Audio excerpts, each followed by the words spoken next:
Hallelujah, Jesus. Let your glory fall, Jesus. Let it rain, Lord. Let it rain, Jesus. Let it rain, Jesus. Oh, God.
Here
Oh Father, we thank you Lord Jesus. Terima kasih Tuhan. We want to invite your presence to come upon this place. We want to invite your spirit, oh Lord, to be in this place, Father. Tuhan, datanglah Roh Kudus untuk menjamah kami, mengurapi kami, membawa kami masuk di dalam ruangan Maha Kudus. Tuhan, urapi kami sekali lagi Tuhan. Jamalah kami Bapa pada pagi hari ini Tuhan. Segarkan jiwa roh kami Bapa. Segarkan kehidupan kami kembali ya Tuhan. Segarkan roh kami Tuhan. Untuk kami menerima urapan-urapan yang baru ya Bapa. Oh terima kasih Tuhan, terima kasih. Haleluya. Ku masuk ruang Maha Kudus dengan darah anak domba. Ku masuk dengan hati tulus, menyembah Yang Maha Kuasa. Ku masuk ruang Maha Kudus. Ku masuk ruang Maha Kudus. Dengan mari kita angkat tangan, kita sembah Dia. Ku masuk dengan hati tulus, menyembah Yang Maha Kuasa. Ku menyembah-Mu,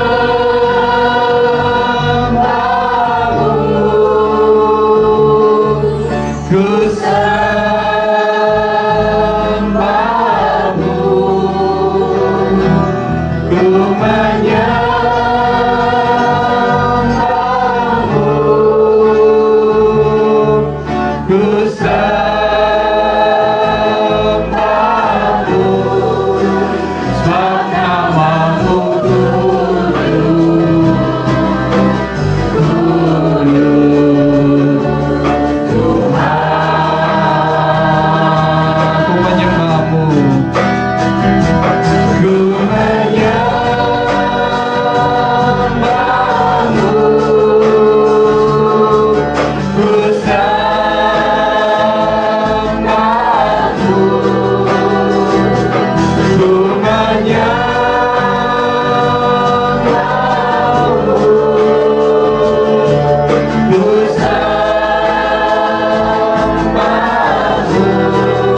Mari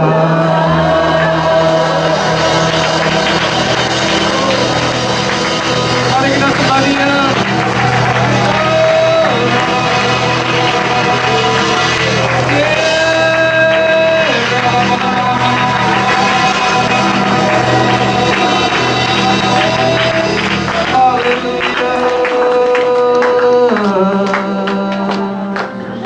Namamu kudus. Holy, holy, holy. Haleluya. Haleluya. Haleluya. Kita mari kita sembah. Kita sembah Dia. Haleluya.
You are here, oh God. We invite you to bless us today.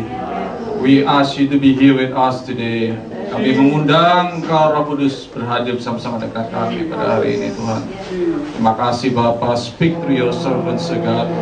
Berbicara melalui hamba-hambamu yang sudah hadir di tempat ini, Tuhan Yesus. Kami rindu bersekutu, berfellowship, mendengar firman-Mu ya Bapa, mendengar suara-Mu ya Tuhan. Terima kasih, berkati setiap umat-Mu yang sudah hadir pada pagi hari ini. Jamah hati kami, pikiran kami, roh kami Bapa, untuk menerima berkat-Mu di Bapa. Terima kasih Tuhan Yesus, terima kasih Roh Kudus. Di dalam nama Tuhan Yesus Kristus kita umat percaya katakan amin. Sekali lagi beri kemuliaan untuk Tuhan. Amin. Selamat duduk. Praise the Lord.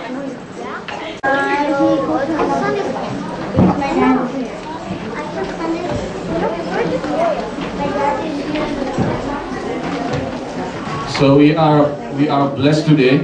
Kita diberkati pada hari ini karena kita kedatangan tamu yang tidak tersangka juga, tapi kita mengucap syukur Pastor Jimmy dan keluarga bisa bersama-sama dengan kami pada hari ini. So let's just welcome all the guests here, Pastor Jimmy, Ibu Yanyan, Stacy, juga Pastor Leo dan Patrick. Stand up. Berikan tepuk tangan yang meriah untuk mereka. Welcome, selamat datang tempat ini. Terima kasih. Puji Tuhan karena saya juga baru tahu hari Jumat malam kalau Pastor Jimmy akan datang, karena kebetulan beliau sedang mengantarkan Stacy yang akan sekolah di Washington DC, dan mereka datang sama-sama dengan Pastor Rio. Jadi kita hari ini ketiban berkat, amin. Kita mau dengar dari hamba-hamba Tuhan ini apa yang Tuhan ingin sampaikan kepada kita. Dan seperti Anda tahu, Ya, kita barusan conference dari bulan Juni yang lalu, jadi mungkin Pastor Jimmy nanti bisa akan berikan sedikit update juga daripada conference tersebut. Dan kita akan mendengar dulu dari Pastor Rio firman Tuhan. Pastor Rio ini adalah putra dari Pastor Lantang yang di Washington DC, ya, dari yang jadi gembala di Washington DC, FGF. Dan kita percaya akan diberkati juga oleh Pastor Rio pada hari ini. Dan setelah itu kita akan mendengar dari Pastor Jimmy sebagai founder dan juga sekarang presiden dari FGFPC Worldwide. Kita akan beri tepuk tangan. Beliau yang akan memimpin perjalanan FGFPC tahun depan ini sebagai presiden. Dan kebetulan di sini juga ada Stacy. Saya tadi papanya udah bilang Stacy ini katanya udah khotbah, jadi atau ada 3 pengkhotbah ya. Sebenarnya ada 5 pengkhotbah mungkin ya di sini nih, semuanya pengkhotbah. I don't know if Stacy, maybe you're willing, maybe you can share. We have a youth ministry also in the back, but it's up to you if you want to. We have some youth ministry in the back if you want to share your experience, your life. So to our youth group, and then kita tepuk tangan dulu untuk Stacy. Yes, if you don't mind, yeah, di belakang mereka ada youth group. We will try to help you. So. Sudah tahu di FGF umur 18-19 itu mesti bisa khotbah, saudara. Jadi, so prepare your kids. Ini dijebak nih ayo. I'm sorry. Prepare your kids because saya percaya anak-anak hamba Tuhan, anak-anak kita semuanya bisa dipakai oleh Tuhan. Amin. So, okay, without further ado, I just want to welcome Pastor Rio to share the word of God for us. Let's welcome Pastor Rio Lantang. From Washington DC.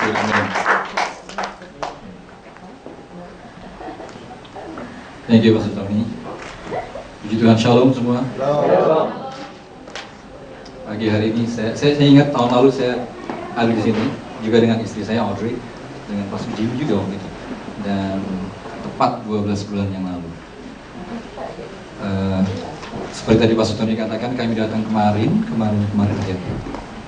Sabtu pagi berangkat dari Virginia, mampir ke tempat mereka dulu di Washington DC, dan kemudian tiba di sini kira-kira hampir sore.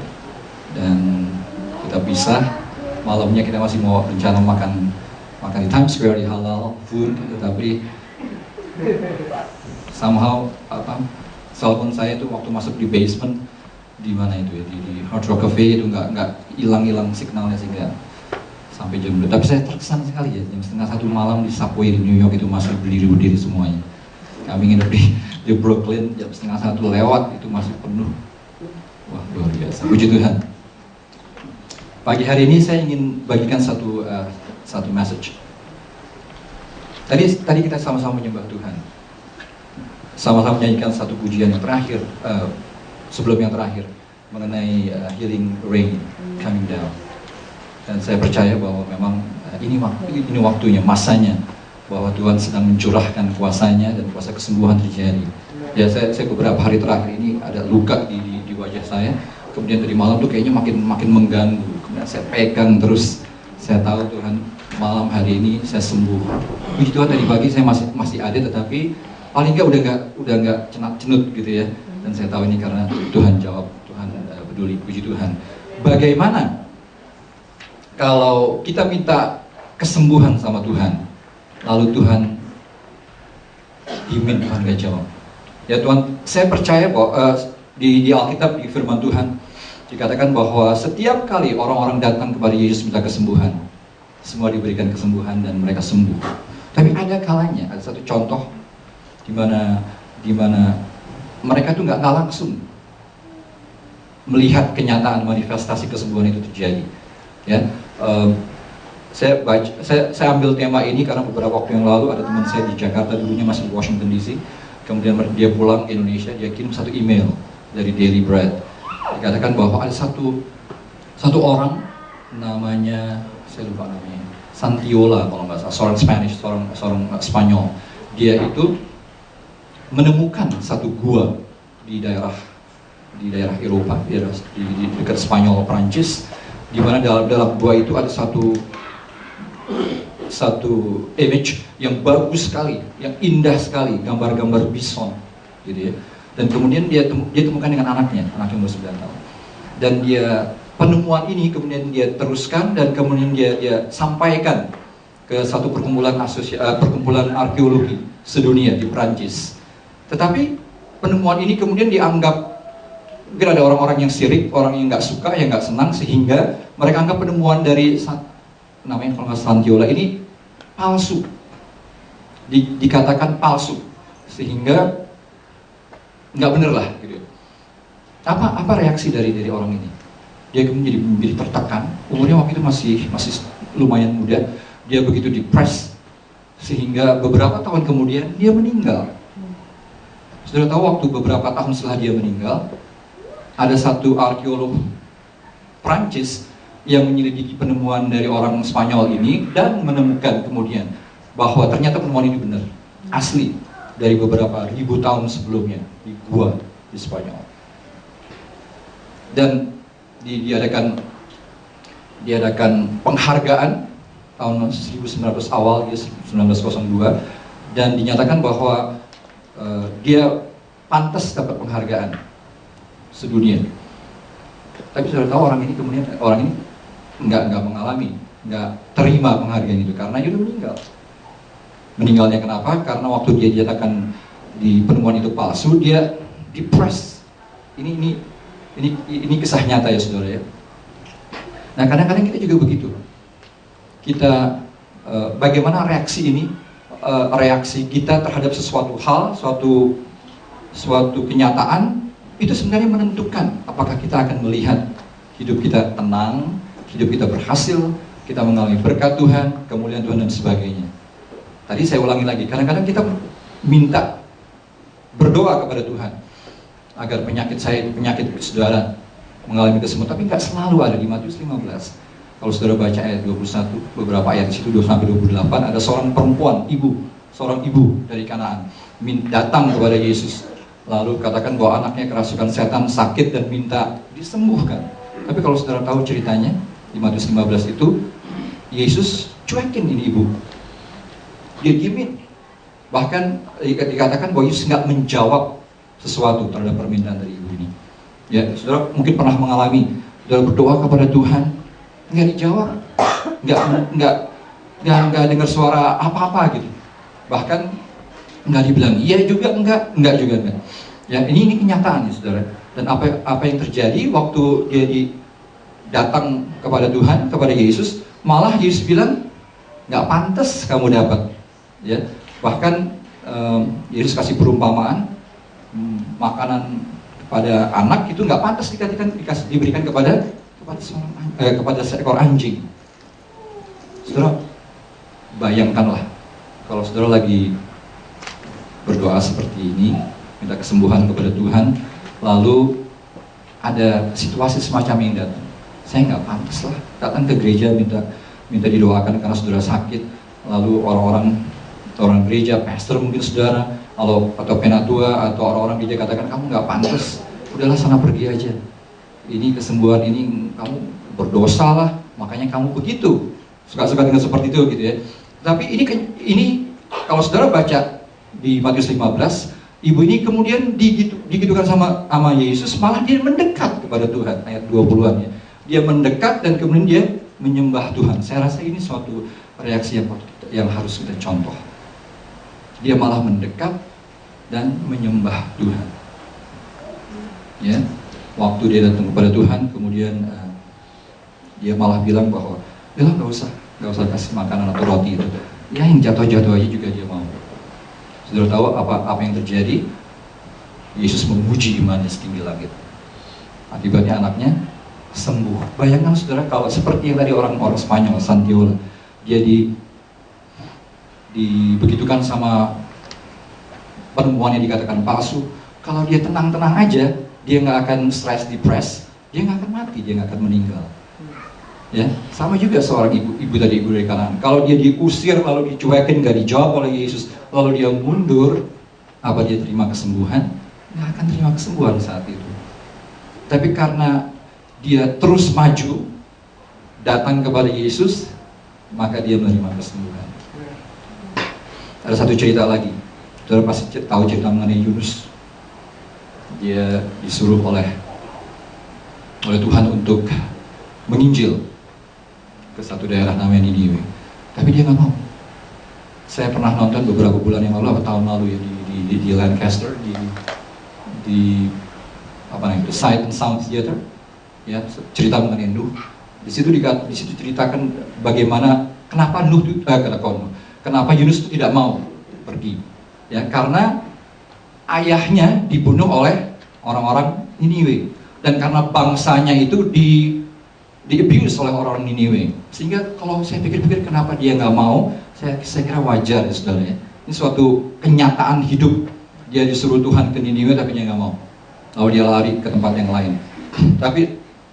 tapi namanya Tuhan ya, Tuhan berkuasa sehingga dia bawa Yunus. Tapi sebelum terjadi kejadian dia ke Niniwe, dia naik kapal.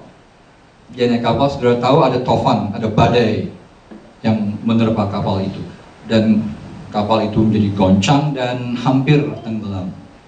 Seluruh orang-orang kapal berteriak berseru kepada Tuhan Allah, minta pertolongan. Ya, tetapi apa yang terjadi pada Yunus? Dia malah turun ke bagian bawah kapal, kemudian dia mau tidur. Dikatakan dia sebenarnya dalam terjemahan bahasa Inggris dia mau take a nap, tapi malah jadi tidur nyenyak.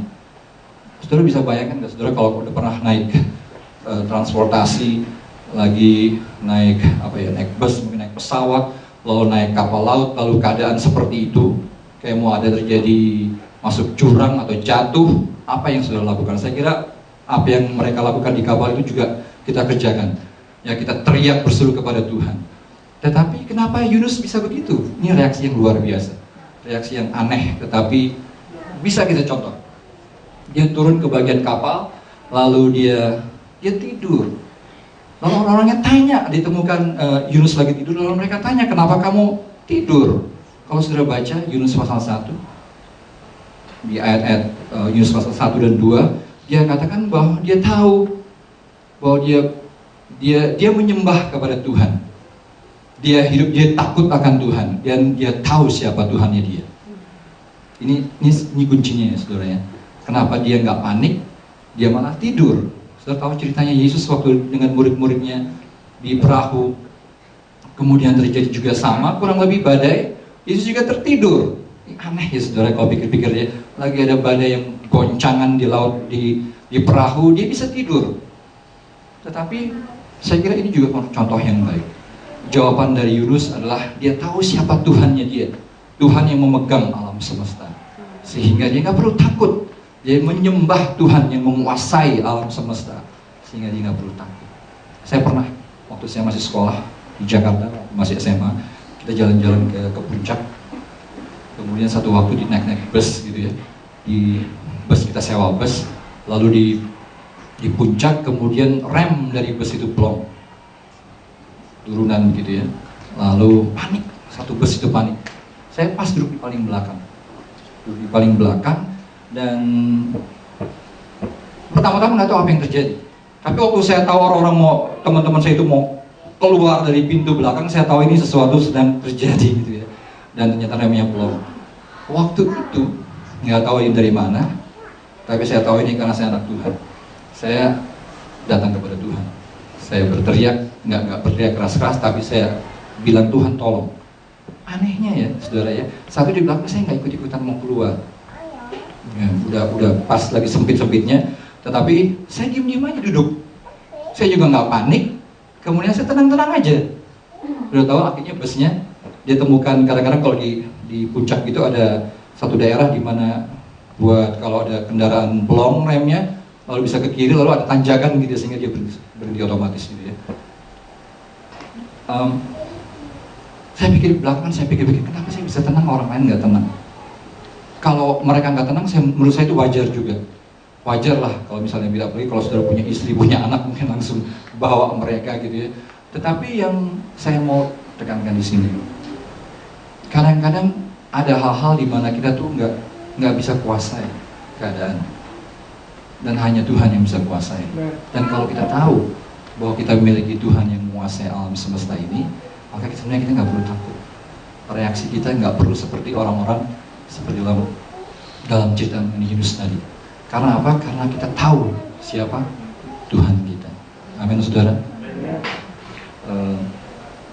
Saya ingin bawa ini supaya kita sebagai anak Tuhan nggak merasa khawatir, nggak merasa takut kalau terjadi apa-apa. Saya ingin kasih contoh beberapa hal lain. Gimana kalau kita itu ditinggal oleh kekasih kita, ditinggal meninggal? Ya. Ada satu ayat di firman Tuhan di 1 Tesalonika 4 katakan, kalau kekasih-kekasih kita meninggal, jangan sampai kita tuh susah seperti orang yang tidak berpengharapan. Ya. Ini ayat firman Tuhan katakan begitu. Saya kasih satu contoh. Beberapa waktu lalu, udah lama sih ya, saya tinggal di Jakarta, dan tetangga depan saya itu orang Kristen, orang Advent. Mereka punya 3 anak, seumuran dengan kami bertiga. Satu waktu orang tuanya meninggal. Orang tuanya meninggal karena ditabrak kendaraan. Mereka kerja di Kedutaan Besar Belanda, keluar dari kantor mereka di Kuningan, di Erasmus House, lalu ditabrak dan meninggal di tempat. Malam itu datang ke saya, waktu cuma saya yang ada di rumah. Kemudian sampai salah satu anak dari itu datang kepada saya, kasih tahu gitu ya. Dan ya tentu saja mereka nangis lah. Tapi besoknya, 1-2 hari kemudian pada saat penguburan dilangsungkan, saya lihat 3 anak mereka ini perempuan, satu tinggal di Belanda lalu datang ke Jakarta. Itu tenang-tenang, biasa-biasa aja, saudara. Waktu dikasih kata sambutan dari salah anak yang paling tua itu, dia sempat berhenti, yang mau nangis gitu ya. Tapi kemudian adik-adiknya datang kepada dia untuk menenangkan dia. Malamnya setelah acara penguburan, malah mereka bisa ngobrol biasa-biasa aja. Saya lewat di depan rumah mereka lagi ketawa-ketawa aja. Kadang-kadang aneh gitu ya. Tapi saya pikir seperti ini. Mereka itu orang Kristen. Dan firman Tuhan ajarkan, jangan susah kalau ditinggalkan oleh kekasih-kekasih kita. Jangan kita tuh susah seperti orang yang tidak memiliki pengharapan. Boleh susah sih, susah. Tapi poinnya di sini, ayat ini mungkin seperti ini. Jangan sampai kesusahan kita membuat kita tuh tidak memiliki pengharapan kepada Yesus. Saudara tahu bahwa satu waktu toh kita akan ketemu dengan mereka. Ya saudara ya, waktu itu bagi sebagian orang itu mungkin aneh. Bayangin saudara, baru sehari 2 hari tinggal mati oleh orang tuanya, tetapi kemudian mereka biasa-biasa aja. Tapi barangkali ini suatu reaksi hidup yang bisa kita contoh. Saya nggak bilang bahwa kita nggak boleh susah gitu ya, tidak. Tapi firman Tuhan katakan jangan susah seperti orang yang tidak memiliki pengharapan. Karena kita tahu suatu waktu kita akan ketemu dengan mereka. Amin, saudara. Satu hal lagi, firman Tuhan ajarkan di 1 Samuel 28 ayat 4-7.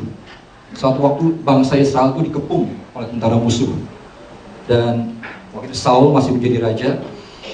Panik karena tentara musuh itu jauh lebih besar, jauh lebih kuat, jauh lebih banyak jumlahnya dari bangsa Israel.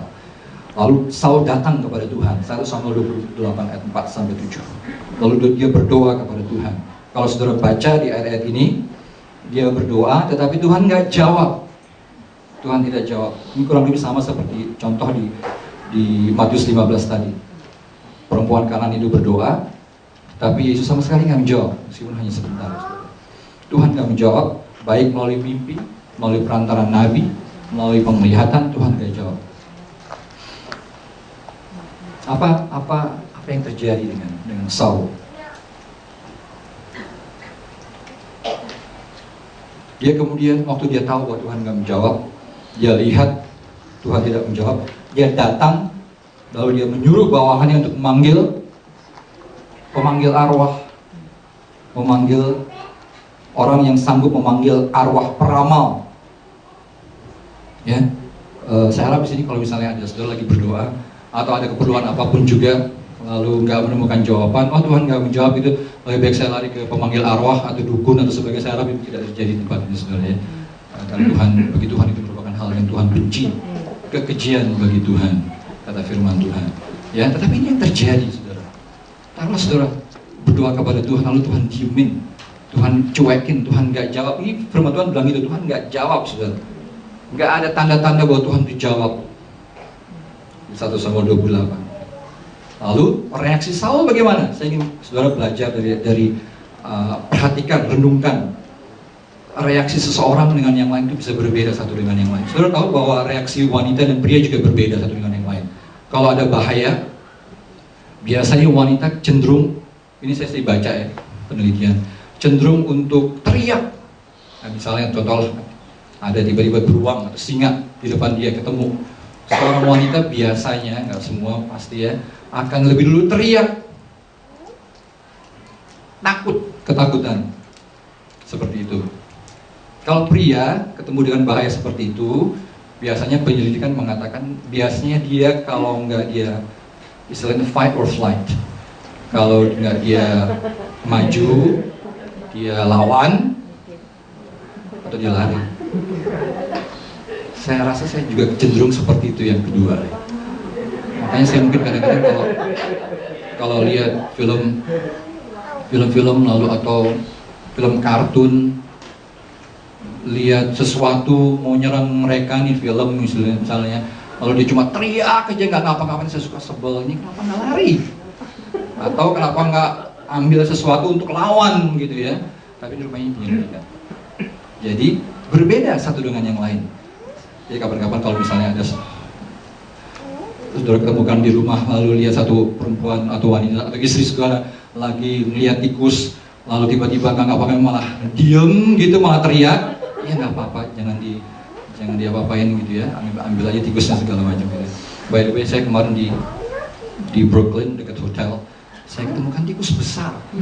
Luar biasa, udah lama sekali di Amerika saya nggak ketemu tikus besar ya.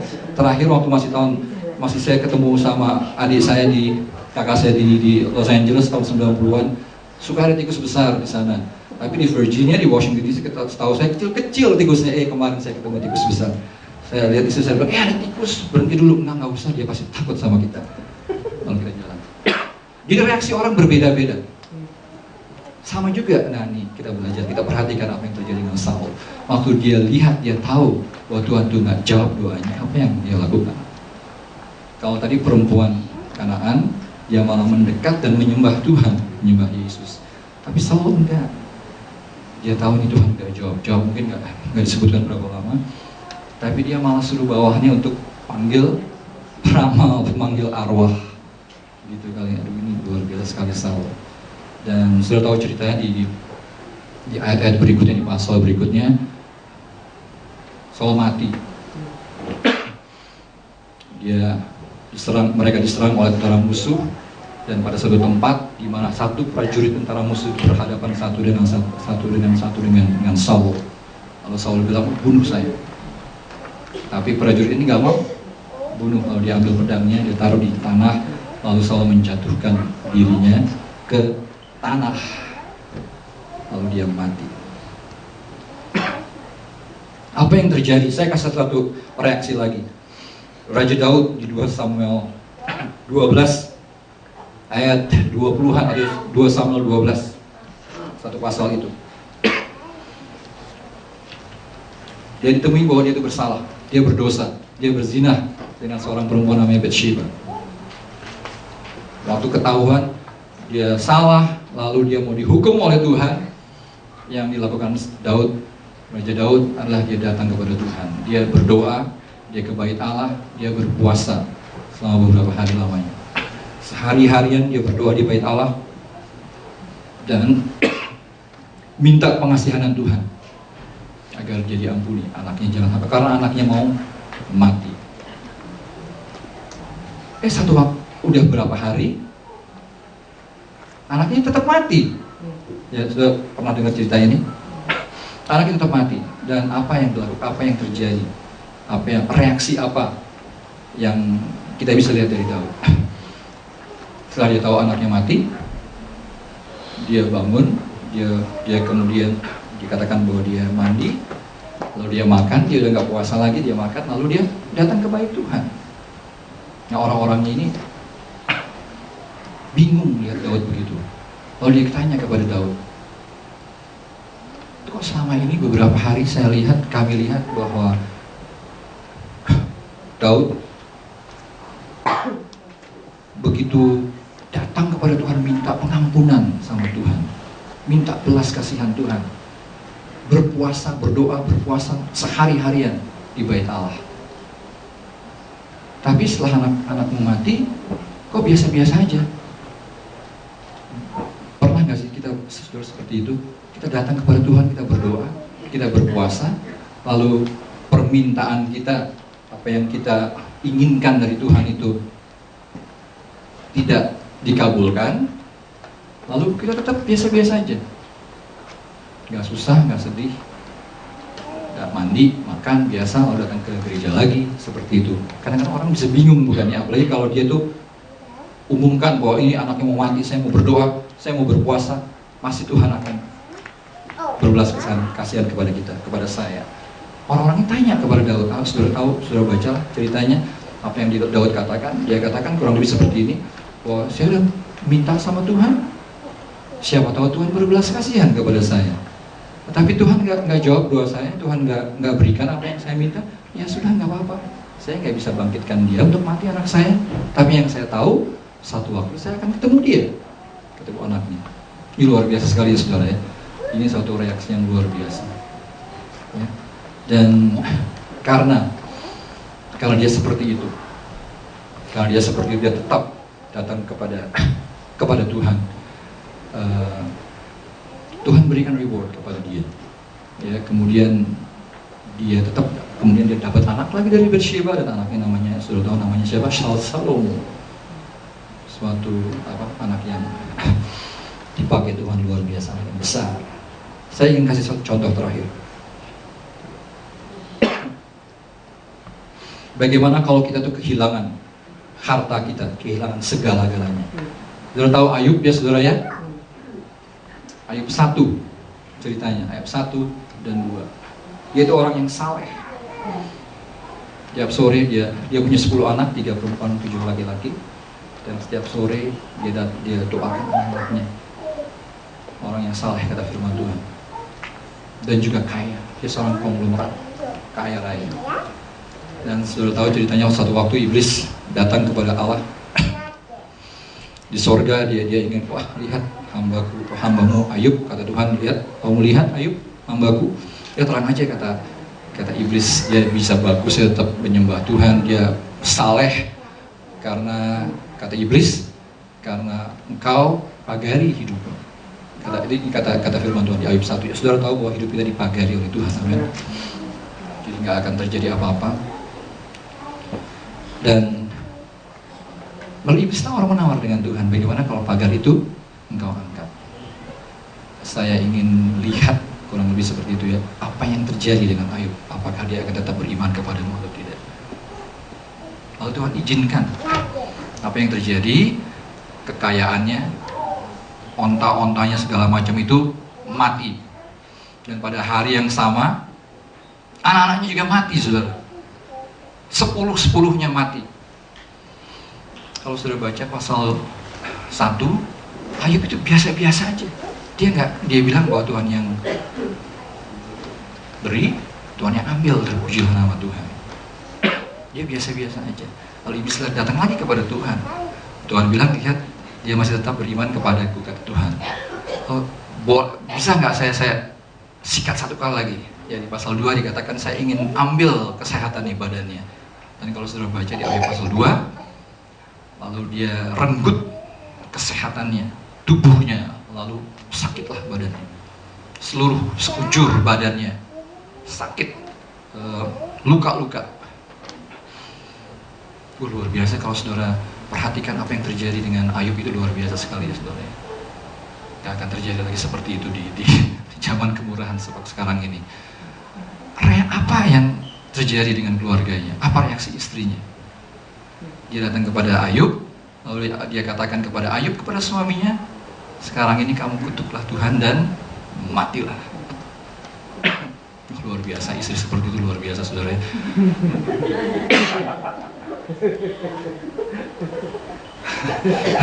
Istri saya pasti nggak akan pernah begitu. Wah, dia begitu support sekali kepada saya. Puji Tuhan. Amin.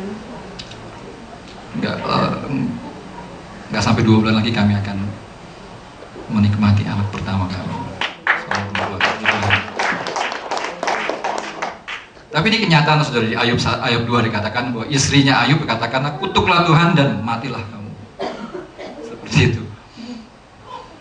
Dan menurut saya ini reaksi yang wajar. Bayangin, saudara, anak-anaknya mati, kekayaannya habis, dan dia lihat suaminya seperti itu. Kalau saudara ada di tempatnya istrinya Ayub, mungkin akan seperti itu juga, bilang seperti itu. Lebih baik kita mati aja. Wah, luar biasa ya.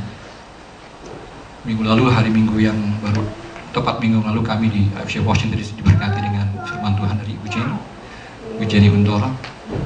Ada satu hal yang begitu berkesan sama saya. Saya ceritakan ini di akhir 2 hari lalu di Washington.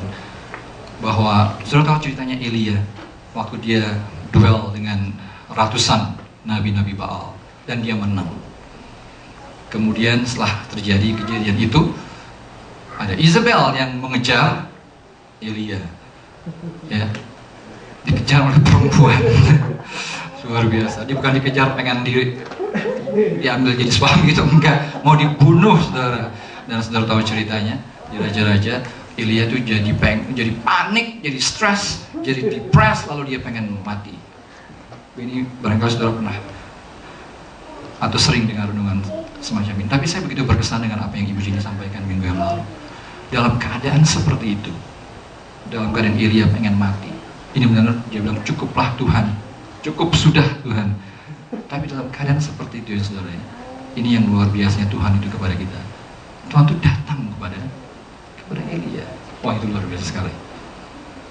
Dia datang kepada Elia. Ada saatnya mungkin tanpa sadar, mungkin nggak usah tunggu sampai kita udah capek kayak Tuhan, saya mau mati aja, Tuhan panggil saya ke rumah Bapak aja gitu ya. Waktu istri saya bulan-bulan pertama morning sickness, waktu kehamilannya, itu sangat menderita sekali. Sampai dia nggak masuk kerja gitu, nggak masuk kantor. Itu luar biasa kalau saya lihat kenyataannya di rumah bagi ibu-ibu yang udah pernah udah merasakan hamil gitu, pasti tahu ya, muntah-muntah, nausea gitu, mual dan sebagainya gitu ya. Aduh, satu waktu udah gak tahan, dia bilang begini, Bapak panggil saja saya ke rumahmu gitu. Saya bilang jangan dulu, tunggu sampai lahir dan kita akan sama-sama pulang ke rumah Bapak kapan-kapan gitu ya.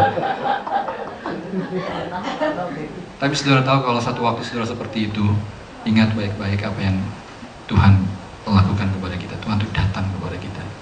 Ini suatu penghiburan, kekuatan yang luar biasa. Amin, puji Tuhan. Kembali kepada Ayub, waktu istrinya bilang begitu. Saya rasa ini merupakan suatu pernyataan yang wajar ya saudara. Keluarganya mati, anaknya mati, lalu kekayaannya habis dan sebagainya. Lalu dia bilang itu kepada Ayub. Tapi saudara tahu, untuk kedua kalinya reaksi Ayub itu sangat berbeda dan bisa kita contohi. Ya, dia nggak pernah mengutuk Tuhan. Disuruh oleh istrinya, kutuklah Tuhan dan matilah kamu. Dia juga nggak pernah bunuh diri. Yang ada adalah dia tetap beriman kepada Tuhan. Wah, ini luar biasa juga saudara. Ya, kalau saudara baca cerita Ayub, saudara bisa temukan bahwa dia tetap ada pertanyaan-pertanyaan yang dia sampaikan kepada Tuhan. Dia tanya sama Tuhan, kenapa hidup saya begini? Saya kira itu juga merupakan keluhan-keluhan, pertanyaan yang pantas lah ya saudara ya. Saudara, masa sih kita punya Bapa, datang kepada Bapa, lalu kita nggak seperti itu, nggak enak datang kepada Tuhan. Tetapi poinnya di sini adalah dia tetap beriman kepada Tuhan. Salah satu kuncinya di Ayub 28 ayat 28 katakan dia tetap takut akan Tuhan, hidup takut akan Tuhan. Dan karena reaksi Ayub sangat luar biasa, berbeda dengan orang-orang lain, apa yang Tuhan lakukan. Tuhan kembalikan hartanya, Tuhan kembalikan anak-anaknya, bukan kembalikan dibangkitkan, tapi Tuhan berikan anak-anak yang jumlahnya sama, bahkan 3 anak perempuan dari Ayub. Firman Tuhan katakan merupakan anak yang paling cantik di Israel pada saat itu. Puji Tuhan. Saudara bisa perhatikan firman Tuhan pagi hari ini, siang hari ini saya ingin sampaikan ini agar sebagai anak Tuhan, nomor 1 kita punya Tuhan. Apapun yang terjadi dalam kehidupan kita, kiri kanan, bumi gonjang-ganjing dan sebagainya, tapi nomor 1 kita punya Tuhan. Waktu kita saya dengan istri lagi ngobrol dengan orang tua saya di Washington DC, lalu ada satu pertanyaan yang seringkali begitu misterinya Tuhan sehingga kita nggak temukan jawabannya, gitu ya. Kemudian saya ingat sekali istri saya, karena waktu itu dia bilang di mobil dalam perjalanan pulang, dia begitu terkesan dengan jawaban Bapak saya. Dikatakan karena Bapak bilang, untungnya sebagai anak Tuhan kita itu punya Tuhan, sehingga apapun yang terjadi ada Tuhan. Saya kira kalau sumber dari segala-galanya itu kita miliki, yang lain pasti beres. Pasti nggak ada yang nggak akan Tuhan bereskan. Semua akan mendatangkan kebaikan. Jadi saya ingin minta tim musik untuk bantu saya saya ingin nyanyikan satu pujian sebelum saya serahkan kepada Pastor Tony atau Pastor Jimmy. Mari kita berdiri, saudara.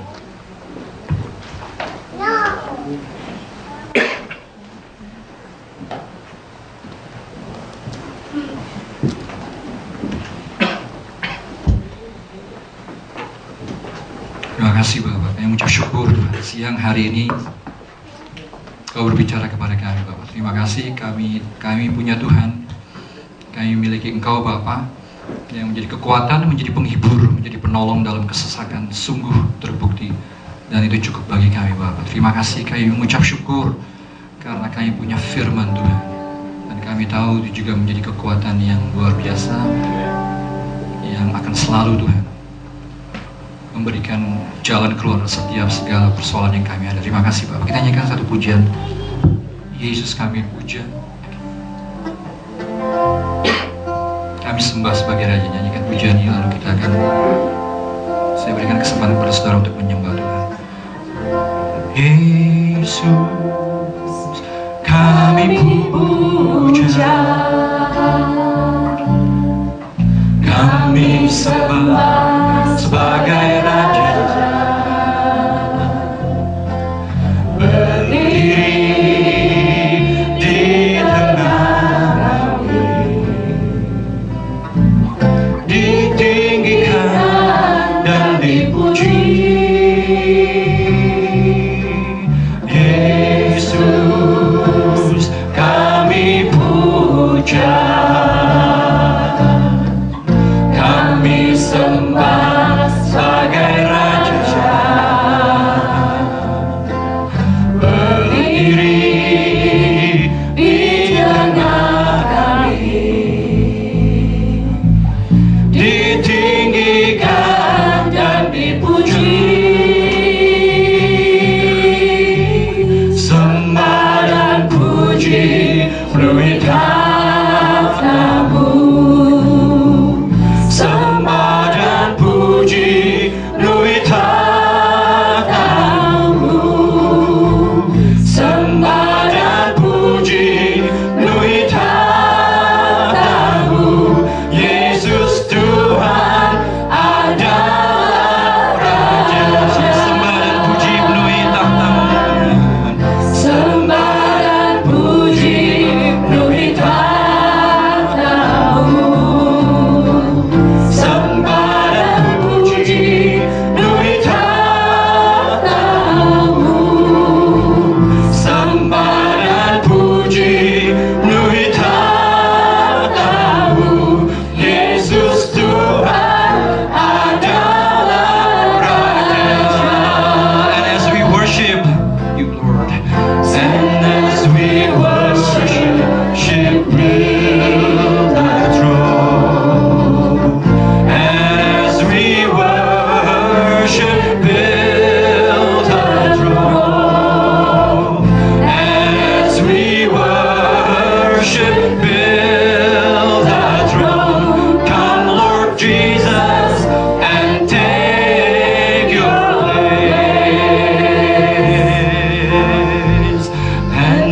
as we worship, build the throne.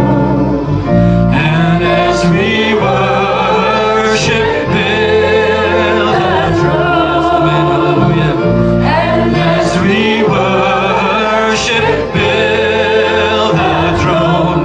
Come, Lord Jesus, and take your place. Sembah dan puji penuhi takhta-Mu Tuhan. Sembah dan puji penuhi takhta-Mu. Sembah dan puji penuhi takhta-Mu. Sembah dan puji penuhi takhta-Mu. Yesus Tuhan adalah Raja. Sembah dan puji. Sembah dan puji penuhi takhta-Mu. Sembah dan puji penuhi takhta-Mu. Sembah dan puji penuhi takhta-Mu. Yesus Tuhan adalah Raja. Yesus Tuhan adalah Raja. Yesus Tuhan adalah Raja. Terima kasih Bapak. Tetapi kami semua sekali lagi Tuhan, terima kasih untuk firman-Mu sudah ditabur. Di dalam nama Tuhan Yesus kami berdoa. Amin. Silahkan duduk.